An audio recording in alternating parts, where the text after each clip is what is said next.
What is going on, everybody? Welcome back to Phones and Drones.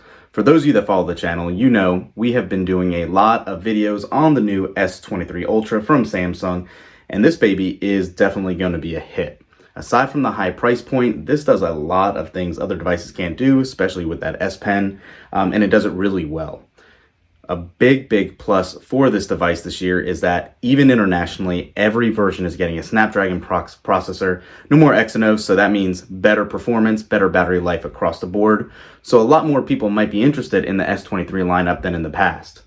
Well, like I said, aside from the high price point, a lot of people might have also been interested in this baby right here, the Google Pixel 7 Pro. Obviously, it's not as new, but it is still the latest and greatest from Google. And I want to go ahead and do a little bit of comparison between these. This video is not going to be too technical in nature. Don't expect a lot of camera samples in here, just to set proper expectations. I want to kind of tell you our thoughts and side-by-side comparisons with both of these devices.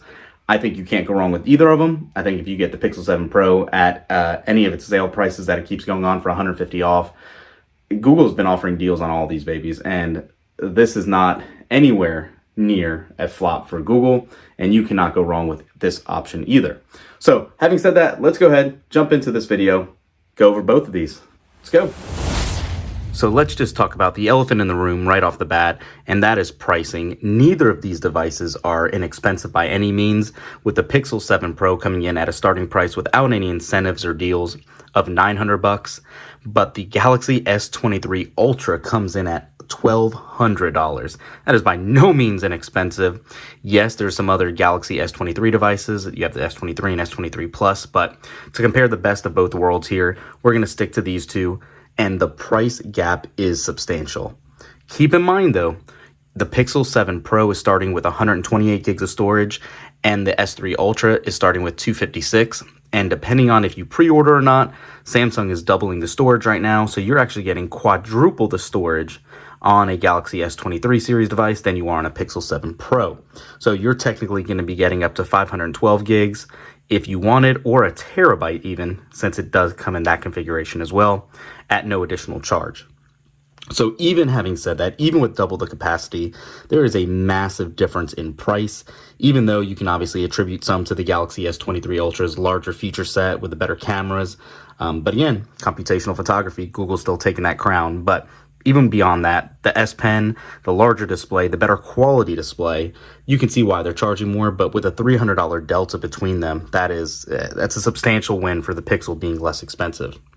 Design-wise, obviously, it's going to come down to a personal preference. I do personally like the design of the S23 Ultra. It has a little bit more of a curved display, even though it is definitely cut back from prior years. I think it's a little more than what you're getting on the Pixel 7 Pro. I like the boxier design. It's easier to hold. You've probably heard that around quite a bit this year because a lot of people are having the same opinions. I love the ability to use the stylus, if anything, just as a remote shutter for making videos for content creators. Yes, you can buy a Bluetooth accessory, but now you're talking about increasing price points and all that. And really, just this display runs laps around what you're getting with the Pixel 7 Pro. Pixel 7 Pro display is by no means terrible, but it's just something to consider that this is just that much better. Beyond that, also, sometimes the Pixel 7 Pro units have started to suffer from broken glass on the camera bar, and people are getting upset over that. Yes, something similar could happen to the S23 Ultra, but without that camera bar, you're less inclined to experience that as well. They're both water resistant, IP68, so no big deal there at all. But the Pixel 7 Pro charges a little slower than now with the 45-watt charging on the S23 Ultra, so that's always welcome to see. And again, I want to highlight this one more time. The display is just so much better on the S23 Ultra than the Pixel 7 Pro. The video is not going to do it justice, obviously, but it just looks that great. Samsung just has better color reproduction in the sRGB and DCI-P3 gambits, and it really shows. Again, not saying the Pixel 7 Pro is terrible at all, but it is just something to be considered. So let's talk about the highlights here too in regards to these cameras. Pixels are known for their computational photography, like we said. You have a triple camera setup here and a quad camera setup on the S23 Ultra.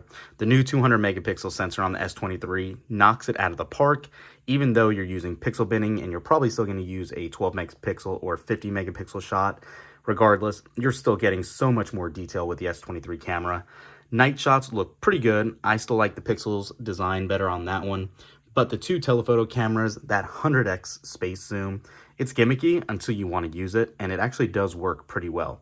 You can use up to about 30x zoom, and it looks great.